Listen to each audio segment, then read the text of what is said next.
So I believe that what we call anxiety is actually two things: the anxious thoughts of our mind and this alarm that's stored in our body. That was neuroscience expert Dr. Russell Kennedy, MD, talking about some of the misconceptions that we have around anxiety, about how it's not all in the mind and a lot of it is stored in our body. In today's podcast, we talk all things anxiety, somatic work, and non-traditional treatments for mental health.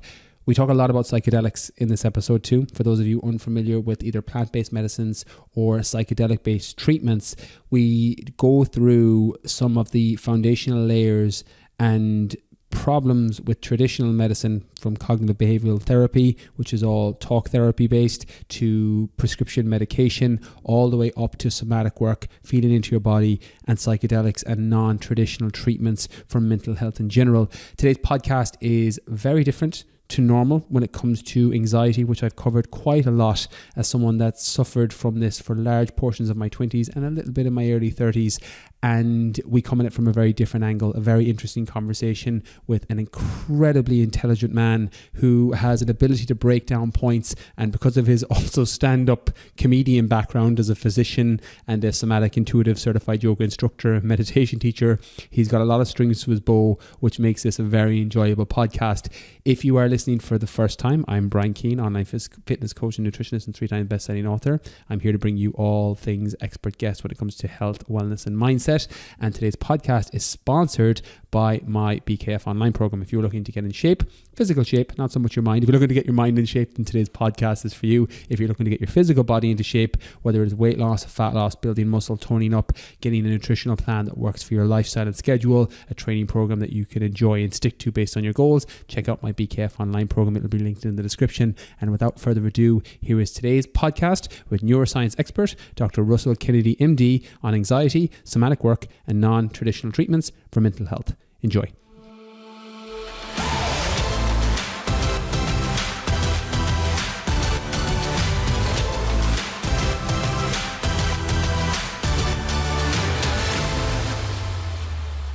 Hey everybody, welcome to another episode of the podcast. I'm delighted to be joined today with my guest, Dr. Russell Kennedy. Russell is an MD and anxiety neuroscience expert. As a physician, somatic intuitive, certified yoga instructor, meditation teacher, and a professional stand-up comedian who struggled with crippling anxiety for decades and has finally healed, he is here to personally guide people through non-traditional treatments for anxiety using a combination of neuroscience, somatic work, and psychedelics. He's uncovered a brand new way of approaching and healing anxiety in himself and in his patients. Instead of your anxiety completely controlling you, he will show you how to completely control your anxiety. He's also the author of the book Anxiety RX, a new prescription for anxiety relief from the doctor who created it. And I'm looking forward to talking all things mental health and anxiety in particular in today's show. Russell, welcome to the podcast. Thanks, Brian. It's great to be talking with you. I'm really excited, Russell, because this is something that we haven't previously explored on the podcast, and we've covered traditional mainstream approaches for anxiety, but yours is very different. But before we get into that and talking about how it's different from the mainstream therapies, I want to use a quote and get you to explain it because I think it'll work well as a catalyst. You can't solve a feeling problem with a thinking solution. You have to heal a feeling problem with a feeling solution. Talk to us about that quote. Yeah, I mean, I think from a neuroscience perspective, a lot of these anxiety programs are put into us as children, and they're below the level of our conscious mind. They're below our prefrontal cortex, our cortex, and they are patterns, almost like riding a bike, that we learn as protection, typically as children. And those patterns are housed in, say, the insula or the amygdala or the pons or the medulla, like deeper brain structures. And none of those structures understand language. So why are we trying to use language to change these old, typically childhood programs that are deep in us? So that's why talk therapy doesn't really help in the long term. It helps in the short term, but it doesn't really get at those subconscious, subcortical programs that really house the anxiety and allow it to just keep, reciprocating and running our lives. Very interesting you say that, because I've had probably a decade in terms of history with talk therapy and got a little bit of benefit from it, because there's definitely a lot to be said for unpacking and verbalizing some of the feelings that you have and emotions you have. But I found the real secret came when the logic and the feeling overlapped and connected. And I will talk a little bit later as we go through it, because plant-based medicines help me with that. Different strategies help me with that. But talk to us a little bit about why your theory of anxiety is so different from the mainstream therapies. Yeah, mainstream therapy assumes that if we change our thinking processes and we become, positive psychology, if we think positive, that it will change the feeling structures. And I found that it's much more effective to change the feeling structures to change the thinking than it is to change the thinking structures to change the feeling.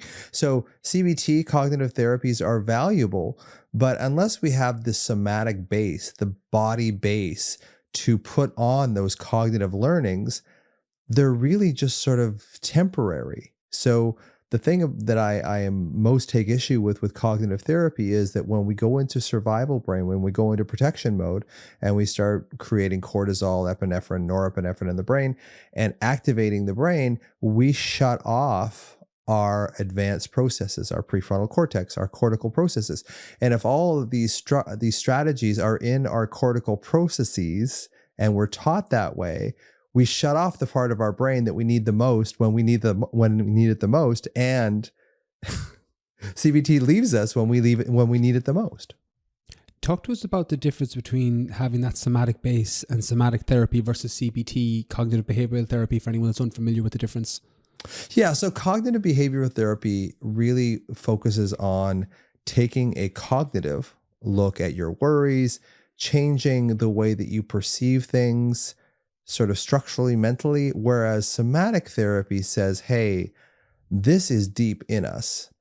If we can regulate your body first, our prefrontal cortex and our cortical processes come back online, and then we can actually use these cortical things, these things that we learn in therapy, quote unquote therapy, to our advantage. But if we're just trying to depend on those things when we're in the fire, it's not really going to help us that much. So that's my big issue with CBT. And it's, like I said, it's much better to regulate your body first, then get your cognitive processes back online. So then you can actually use the CBT, the cognitive stuff that you learned in therapy.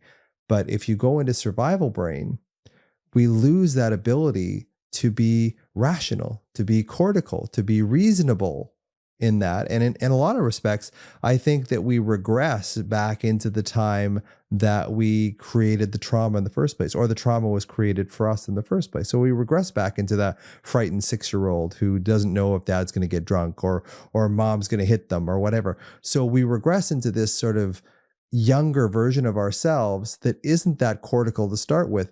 So why are we trying to use the advanced cortical things when we've already age regressed into a 6-year-old and we can't really get any traction in those programs to start with? When it comes to anxiety and trauma and that link, because that was something I was quite late in life drawing the connection between, because I thought anxiety was just this overanalyzation of the future and all the things that could go wrong and kind of muddling up worry and anxiety. And then as I got older and I explored somatic therapy, cognitive behavioral therapy, plant medicines, amongst other things, I started to see that, actually a lot of my anxiety is linked to underlying trauma, like you mentioned. With the people that you're working with and the amount of people that you've helped, thousands, hundreds of thousands, millions at this point over the years, do people have misconceptions around what anxiety actually is, or what the underlying causes are, and what do you see most common, if so? Yeah, I think a lot of people are blaming themselves for their anxiety. Like, I'm an overthinker, I'm a ruminator, whatever. And I think it's really important to understand that this anxiety started probably at birth with an underlying predisposing sensitivity to things in general. So we were born sensitive in general. And if you're born sensitive in an environment where you're, loved for and cared for and that kind of thing, it's not as big of a deal. But if you're born sensitive into a traumatic environment, or even an environment that's very stressful, you're much more likely to turn into to move that into anxiety, OCD, depression, personality disorders, eating disorders, that kind of thing, because you're predestined in a way to be extra sensitive, which can be a huge bonus for you, but it can also be a huge drawback if you are raised in an environment where there's a lot of stress. that gives me kind of an unintentional segue into a section from the book I was going to pull out later, but I think it links in well now. Talk to us about the alarm anxiety cycle. I think this is something that is very, for me at least, an aha moment in terms of being able to connect dots. Talk to us about that cycle, the alarm anxiety cycle. Sure. So I don't really like the term anxiety. The only thing I like about the word anxiety is if you rearrange the letters, you get any exit. Yeah. So that's what I like about the word anxiety. But a lot of people don't know what anxiety actually is. So if you're out for lunch with someone and you say, hey, I'm feeling really anxious today, if they've never really experienced anxiety, they won't know what you're talking about. But if you say, I'm feeling really alarmed today, everybody's been alarmed. They know what that feels like. So what I believe happens is we are born sensitive. We have a trauma that's too much for our little minds to bear when we're young. And this may not be, the big T traumas. It may not be abuse, neglect, all that kind of stuff.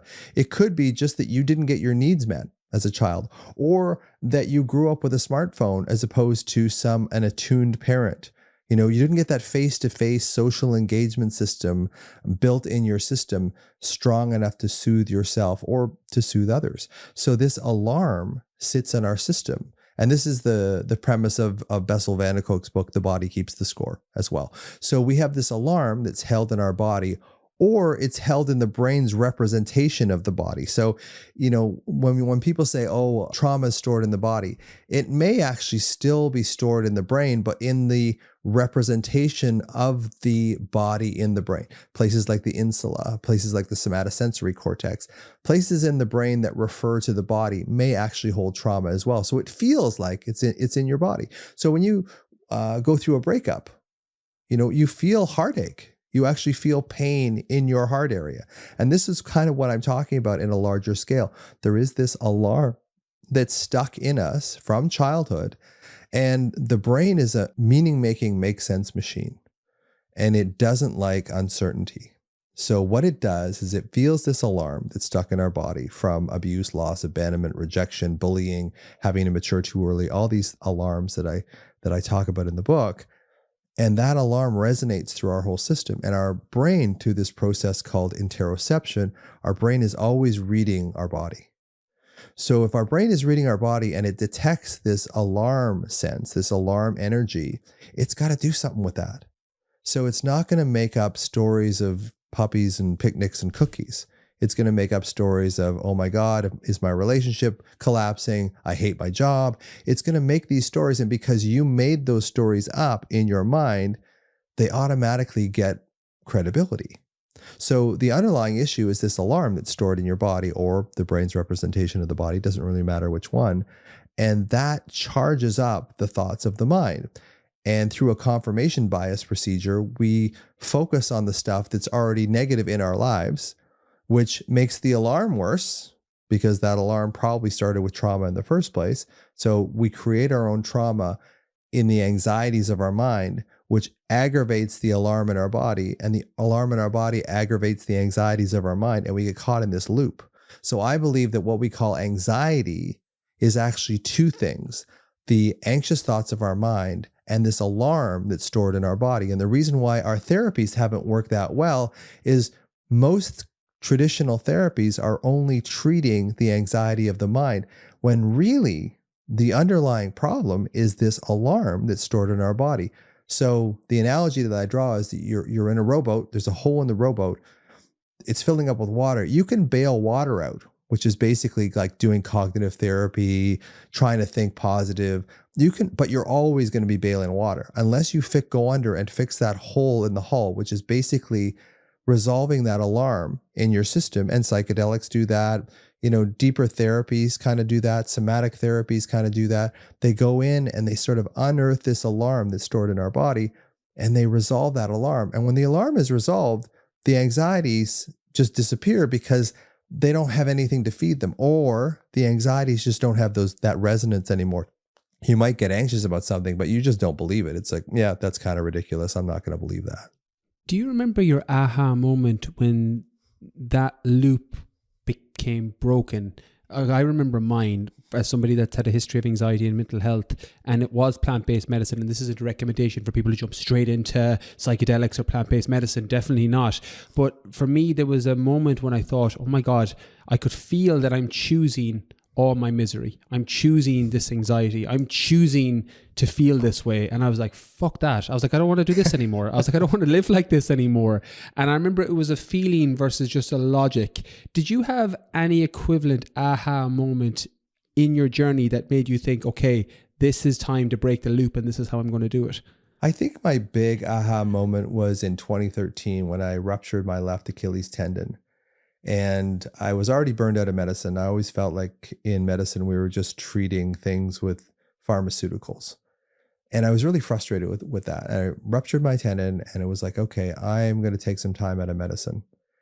And I kind of collapsed because I really thought I can't go back to medicine. And a lot of my identity was wrapped up in being Dr. Russell Kennedy. So if I wasn't doctor anymore, who was I? So I kind of collapsed at that particular point. And a friend of mine said, well, this is like the perfect time for you to do LSD. And I'm kind of a scaredy squirrel to start with. So it wasn't something that I relished by any means at all, but my back was to the wall. I was having suicidal thoughts, just thinking that, I can't just live like this. I can't just create my own misery, which I didn't have that same level of awareness that you did at that point. So I did LSD, and LSD showed me that my anxiety was actually this state of alarm that's in my solar plexus. And it's like a fist-sized, sharp, crystalline, hot density that pushes up into my heart and pushes into my spine. So once I had that idea, I was like, oh, okay, well, maybe my anxiety actually isn't in my head at all. Maybe it's this place in my body. Now, it took me about 2 years to kind of be able to formulate the alarm anxiety cycle from that point. But my aha moment was when LSD kind of showed me, hey, your anxiety actually is just reflected by your mind. It's actually created, the origin of that is created from this alarm that's in my body. And the alarm was generated from growing up with a father with severe schizophrenia. So the first 10 years of my life, he was great. He was very intelligent, very playful, very fun to be with, never abusive or violent ever. But he would lose touch with reality. He would go manic or go depressed, and I would lose him. So I had this idea that, okay, love isn't safe, because he would come out of the mental hospital. He'd be okay for like 6 to 18 months, and then the cycle would repeat itself again. So what happened with me was, it was like, okay, well, love isn't safe. So I would protect myself from love. And basically, your psyche is like this closed box, and it's full of two main components, love and fear. So if you don't allow love anymore, your box is going to fill up with fear, which is exactly what happened with me. And as soon as you get more alarm, more fear like that, your brain, again, which is a make sense machine, will create worries to resolve the dissonance. Because one thing about worry is it makes the uncertain appear a little more certain. And when you have trauma in your childhood, the thing that you hate the most is uncertainty. So you will do anything to avoid uncertainty. And one of the ways we avoid uncertainty, and this is why worry it becomes so popular in our own minds, is that worry actually makes the uncertain feel a little more certain. So that pain in your head becomes a brain tumor. Like now that when you believe you have a brain tumor, of course, that creates a tremendous amount of alarm. But for about 0.4 of a second in your brain, you get a little shot of dopamine saying, hey, you're on the right track. We've taken this uncertainty of this headache and we've turned it into a brain tumor. Just making sense of it actually gives us a little shot of dopamine in our brains, which makes worry really addictive because it starts resolving this uncertainty that's in our system that we hate the most. I love that. That's such a great way to phrase it for those that are kind of chronic overthinkers, chronic worriers, which I would have self-identified with for large portions of my life. But having those traumas underneath from childhood, teenage years, etc., it does give you that feeling of control. And ultimately, you think, or my story was, anxiety can be reduced if I had more control, and worrying about the worst case scenario in a lot of cases gives you some of that control, which is really interesting. I know there's a few people who had that penny drop aha moment there too. I'm curious because you went to LSD, and for me it was ayahuasca was the very first plant-based medicine or psychedelic that I ever experienced. For those who are other scaredy squirrels similar that don't want to go down the plant-based or psychedelic approach to managing through their anxiety, what would you say is a decent alternative for those individuals who want to get similar awareness, but albeit probably over a longer period of time? What path would you recommend they take? Yeah, there's a website called traumahealing.org. So traumahealing, all one word, .org, which is the home of somatic experiencing, which is basically Dr. Peter Levine's therapy where we get you into your body. Now, it moves very slowly because we have to create this sense of safety in your body. And a lot of people that come into therapy have never felt safe because their trauma started when they were very young. So that is a great place to start understanding that a lot of your trauma starts in your body. And if you can start to feel safe in your body, you can start to get your rational mind back. And a lot of the stuff about, discussing what shames you've gone through in the past, what things have traumatized you in the past, it tends to have a lot more resonance when you're already grounded in your body.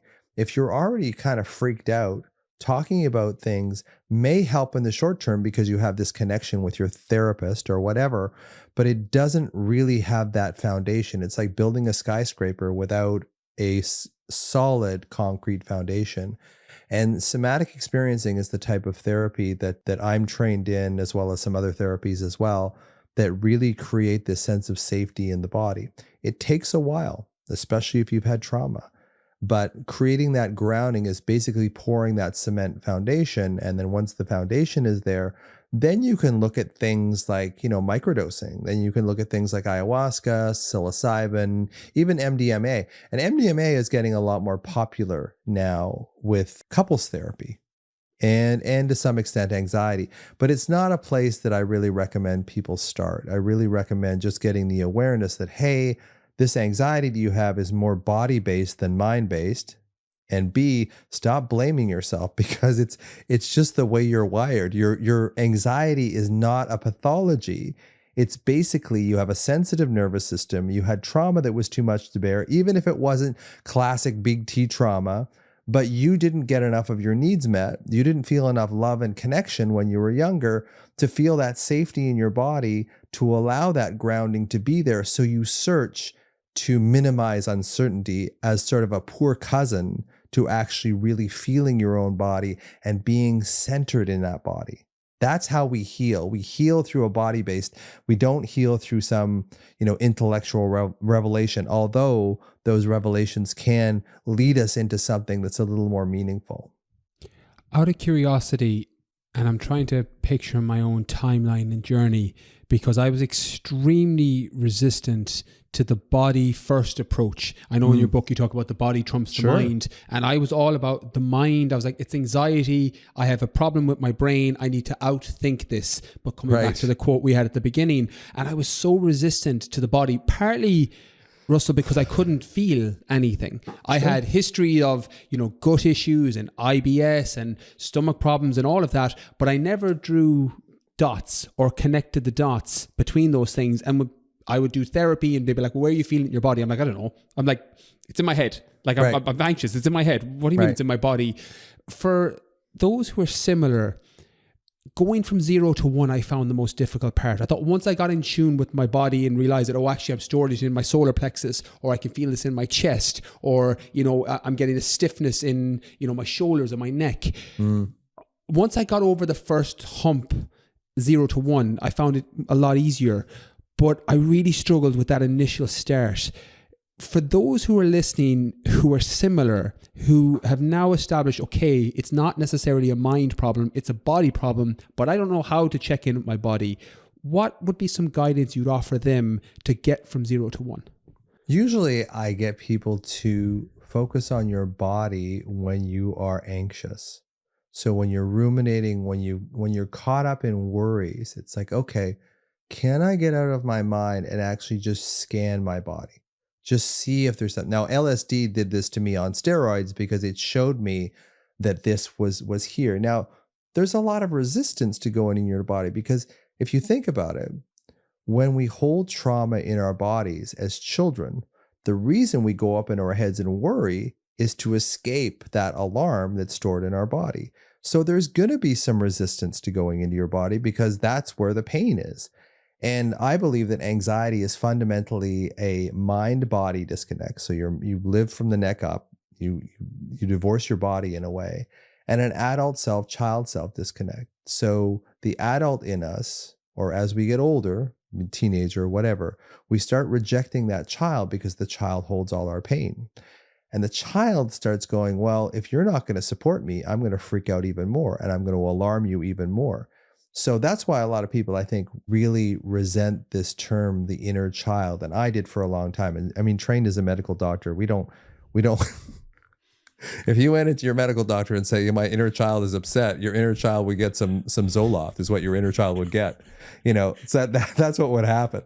So it's just understanding that there's going to be resistance to going in to your own body, because that's where the pain is. Like that's where the discomfort is. So we naturally will say, I don't want to go into my body. Is there another therapy I can do? And I think this is why Instagram, like a lot of Instagram influencers are so popular, because they give you these little quick snippets like, okay, here's how you relieve your anxiety quickly. And they kind of dangle you over the gates of hell, because yes, it works in the short term, but you're not actually dealing at the fundamental root cause of this, which is the old trauma that's held in your body. And I'm not minimizing going back into that, but you really have to feel it to heal it. You really have to go back in there. Now, you can have a guide. You can have people that'll help you. I think psychedelics, the new medicines are sort of creating this bridge between this place where you don't want to actually visit there and where you're kind of forced into it, and just getting a little pressure of speech here. Like, I think this is where addictions come from. I think we don't allow love for ourselves. So the only way that we allow love for ourselves is to drink alcohol. It's like, I love you, man. You're like the best, but you can't do it unless you're drunk. Or people take opiates. People take these medicines that make you feel, heroin, like it's a nice warm hug. It's allowing this love and connection when you can't allow it for yourself when you're in your right mind. You have so much resistance to love and feeling good in your own mind that the only way you can do that is bypass it with a substance. And I think that's where addictions come from, because they do work. These substances actually do help you. My mother has had anxiety her whole life, and she has taken a benzo for her whole life. She's 90 now. And I think it's like, I call benzodiazepines a love substitute, because it's like, it allows you to kind of feel the love for yourself that you are blocking. And medicines, I think on some level, all do that, and especially the highly addictive ones. I'm very curious when it comes to plant-based medicines and psychedelics, and this feels like a little bit of a left turn, but I do think it pyramids well on top of what you said. We talked about kind of the scaredy squirrels and those who can go down the somatic route, and bringing the awareness into the body is key, and going from that 0 to 1, that's extremely helpful. And I recommend people go back and re-listen to that section if they're struggling.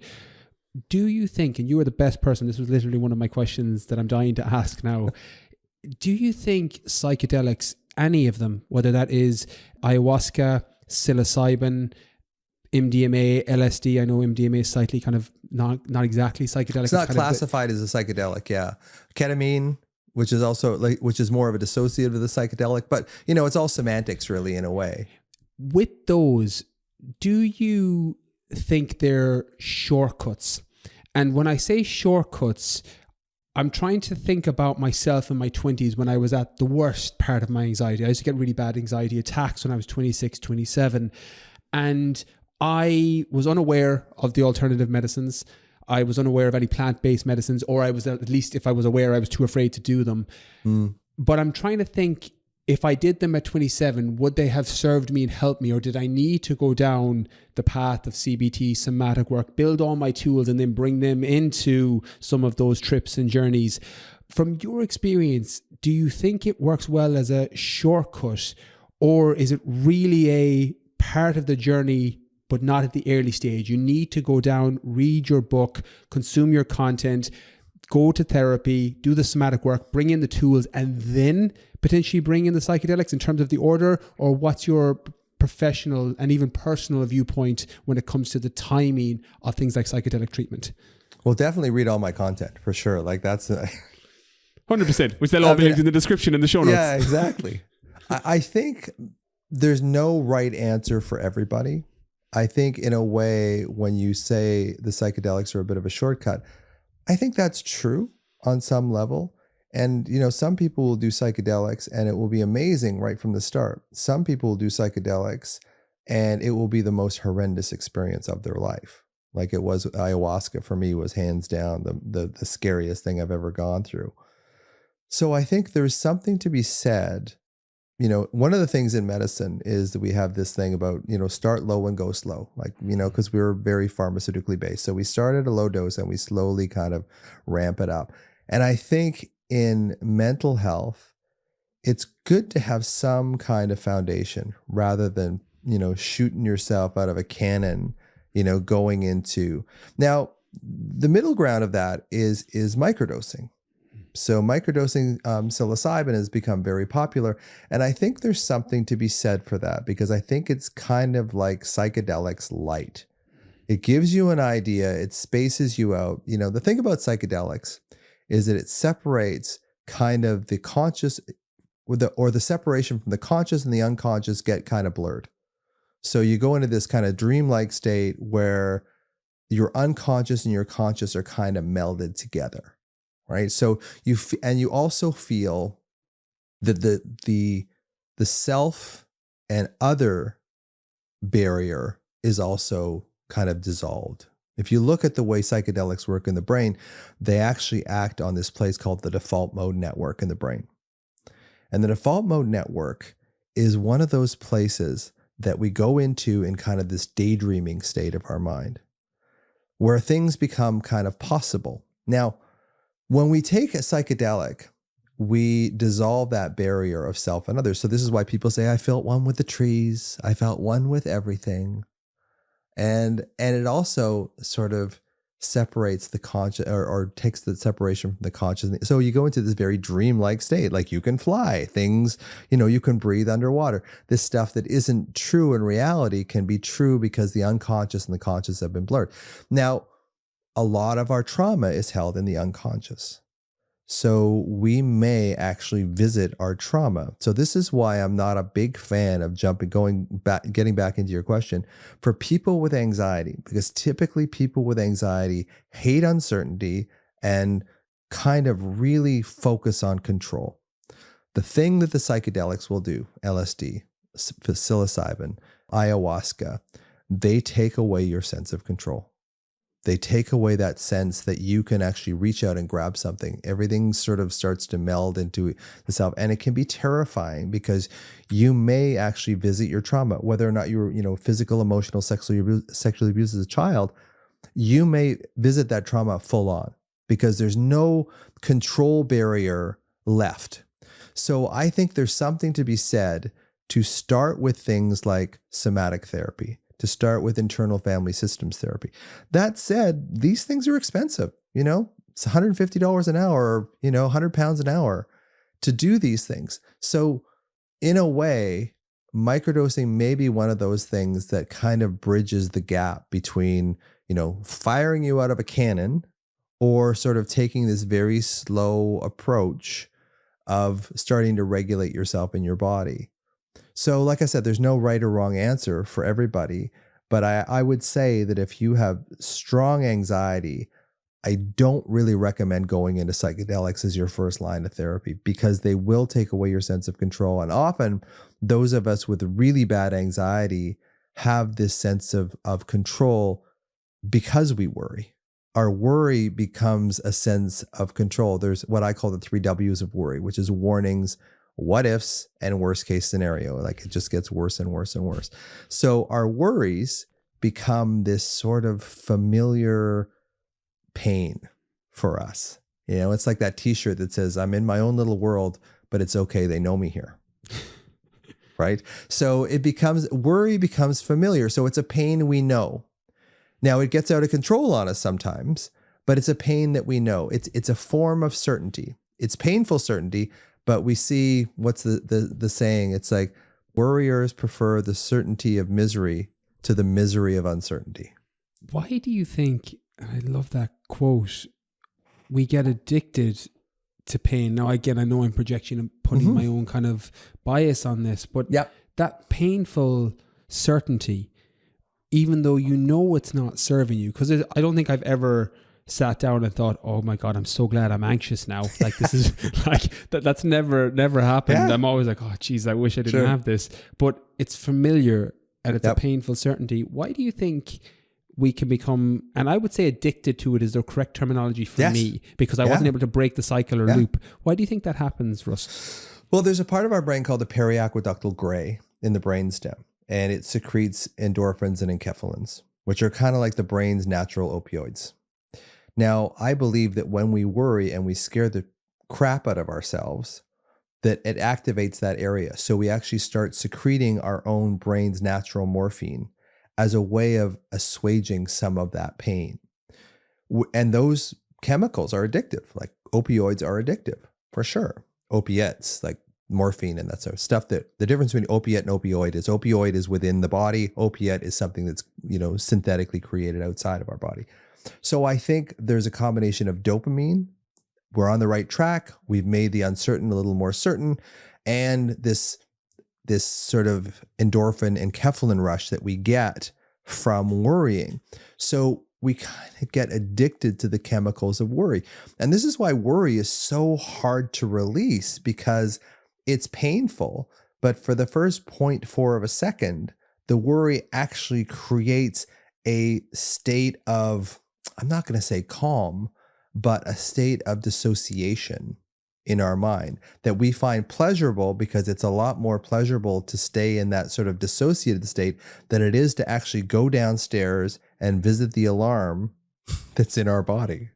That is so, again, resonating exactly as you said it, because I think when you understand, for me, knowing the logic and the science and then checking in with the feeling of, okay, that's what feels right. It's that combination that really connects. I'm curious, and it's taking a step back for 2 steps forward on this one.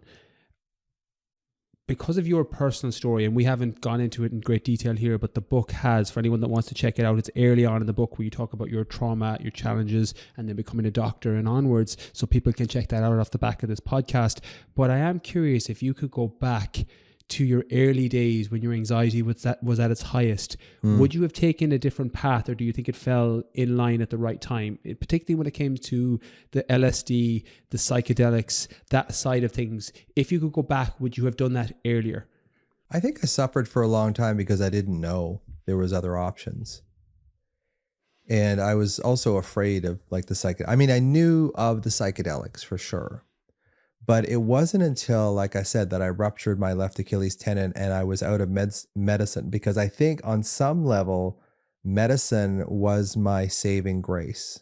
My father, like I said, was schizophrenic and bipolar, and he never was able to hold a job. So part of the subconscious assumptions I made when I was in my early 20s was, if I can get through medical school, I'm not going to become bipolar or schizophrenic. If I can become a doctor, then I can have this sense of security that I can hold down a job, I can support my family, I'm not going to become severely mentally ill. Now, I didn't become severely mentally ill in the classical sense of, with schizophrenia, bipolar, but I did become very classically mentally ill in terms of anxiety, because it almost made me it did make me want to kill myself. When I first ruptured my Achilles tendon, there was this sense like, I can't get away from this. And suicide, is not so much about wanting to die. It's the only option you see of ending the pain.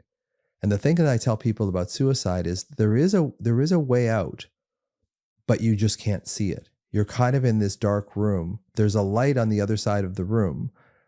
It's there, but you can't see it. So the thing about suicide is, you look left, that's abhorrent. You look right, that's abhorrent. There's no way out that you see at that particular point in time. So suicide seems like the option at that point. So was I classically mentally ill with like depression or anxiety or depression or schizophrenia or whatever? No. But it was severe enough that I was considering, suicide for sure. So when I go back and I think, could I have done it differently? I think that I was searching every possible angle. I even went to India and went to what's called Oneness University there and studied the spirituality behind anxiety as well, because someone told me that would heal my anxiety, and it frickin' didn't.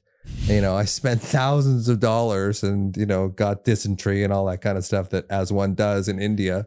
And I learned a lot. Like, I'm glad, like, if I look back, Brian, if I look back at all the things, like when I was younger, I thought, okay, well, and not much younger than I am now. It's like, why did I become a doctor, a stand-up comedian, a yoga and meditation teacher? All these things seem so disparate. They all seem so weird and not connected. Now I see how they've all come together. So in a way, I think my path has been exactly the way it was supposed to go, because I needed to become so frustrated with not being able to get help from traditional methods, because I was a medical doctor. So I would lean on psychiatry. I would lean on medication, that kind of thing. But that didn't do it for me. So it was like this physician heal thyself thing where I had to kind of find my own way. And then LSD was kind of my entry point to that. It was like, hey, your anxiety is actually in your body. It's not in your mind at all. And all of my work has basically graduated from that understanding. With that in mind, and I'm taking this directly from, I've seen it in the book, I've seen it on the podcast, heard it on the podcast, but I saw it on Instagram recently. What would you say to somebody who sees themselves as weak because they have anxiety? Yeah, it's the opposite, actually. The trick of anxiety is that it's twofold. One is it exaggerates the threat in your brain, because basically you shut off your rational brain. So you're only thinking with your emotional survival brain. So threats seem much more scary than they really are. And you don't have the rational ability to see, because the rational part of your brain has been shut off. So that's the first part. The second part is that what anxiety does is it makes you feel weak. It makes you feel defective. So not only do your threats seem insurmountable, but your own personal idea of your own strength is zapped by that. And we all with anxiety have surprised ourselves with when shit really does go bad, we're actually there. We're actually okay. We don't like it, but we deal with it. But if you tell somebody in advance this is going to happen, there's no way I'm going to be able to handle that. And everybody with anxiety does. So it's one of those things that people with anxiety, we go to work, we raise our kids, we go to school, we do everything that everyone else does, but we do it with 100 pounds of fear in our back. So I would turn that narrative around and say, you're actually pretty strong. And if you do, withdraw from, not going to work one day or whatever, it's not because you're weak. It's because that you have become physically exhausted by this. It's not a mental lapse of character. In fact, to stay alive with anxiety is a sign of strength. I completely agree. I think a reframe, and that's a beautiful reframe and way to word it, that I've adopted over the last 5 years or so, is that what we thought made us weak is actually what makes us strong. And anxiety falls straight into that in terms of a foundation layer. I have one final question that's based around psychedelics. So I'm going to open that loop for people before we get onto it. But before we do that, I'm going to link the book in the description. You're working on something for September. I'm going to let you explain that to us now. I'm going to link the website. I'm going to link the Instagram, podcast, all of that in the description for people to click on through off the back of this podcast. But before we get into the final question, talk to us a little bit about what you're working on at the minute, because you were very excited about this before we came online. So the first book, called Anxiety RX. And I didn't know that RX in North America means prescription, right? So I didn't know that in other countries, RX doesn't mean anything. So the book's called Anxiety RX. The second edition of that book is coming out. So the first edition came out in October of 2020 as a self-published work. And it's sold almost 90,000 copies at this point. It's a self-published book. So that got the attention of Penguin Random House in the UK and Macmillan Press in the US. So they said, what if you do a second edition of this book? And it's like, absolutely, because I've done like 200 podcasts in the last 4 years. I've been able to really refine my message quite a bit in the last 4 years. So I jumped at the chance of making a second edition. So that's what I'm doing. I'm making a second edition. It comes out in the UK in September 19th, I believe, and in the US, September the 17th. But I have to take the original edition off the market 3 months earlier, which will be like June, the middle of June.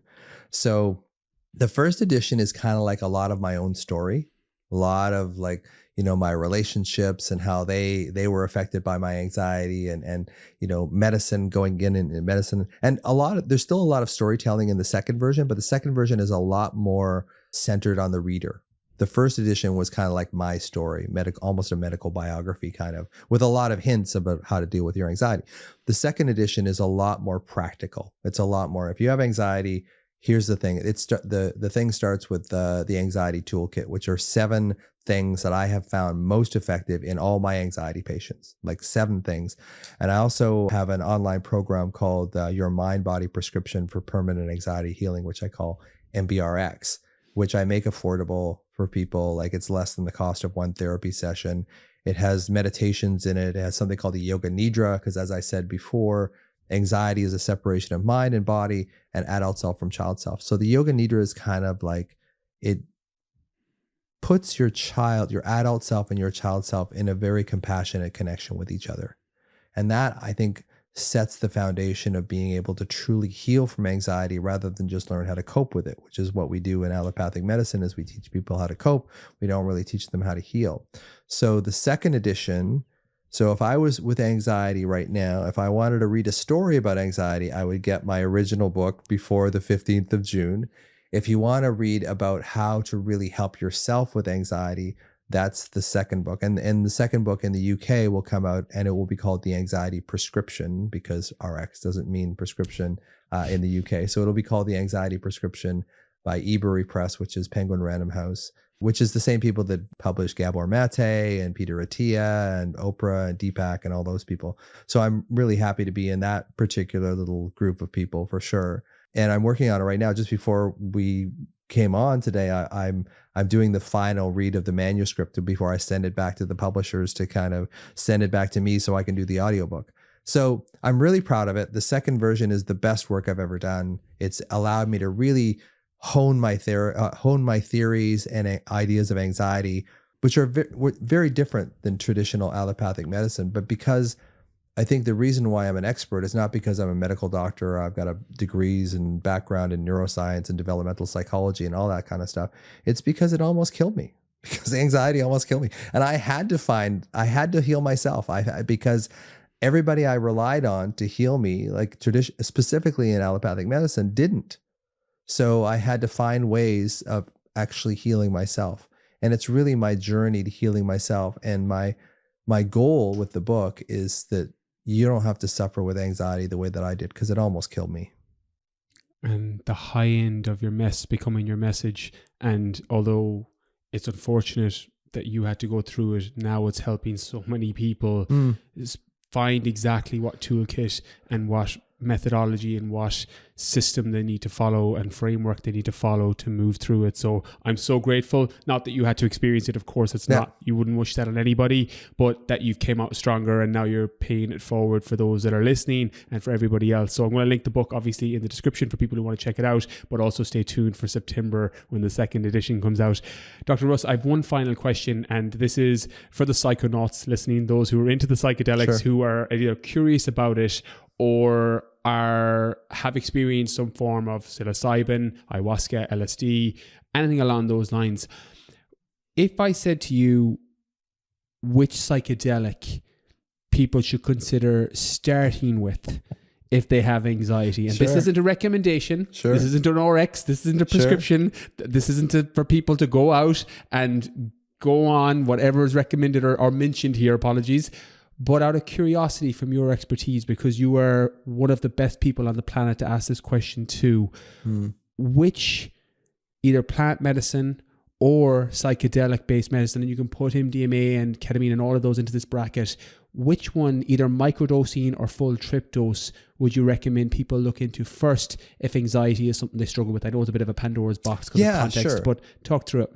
Well, first, I would probably investigate somatic therapy and internal family systems, just to get a basics, just to get a background, so that when you do something like a psychedelic, you've got something to kind of fall back on. If you just did it in a nascent state where you're anxious and that kind of thing, I think sometimes it can do more harm than good.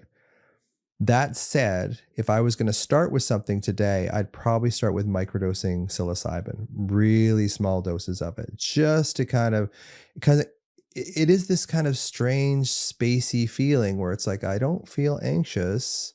Although in some people, microdosing can actually still rise their anxiety up. So I'm very cautious about sort of, what I'm saying here. It's really important to sort of get out of that mold because, like I said, it's a familiar pain, and we hate uncertainty. People with anxiety hate uncertainty more than anything. So if we can go back to a familiar pain, we see that unconsciously as better than just letting things be uncertain. So one of the things that I would suggest is become comfortable with uncertainty. Become really, like, even when you're at the restaurant, like looking at a menu going, am I going to have quesadillas or am I going to have French fries? Just how does uncertainty feel in my system? Just become really familiar with uncertainty, because really it's in that field of uncertainty where healing lies.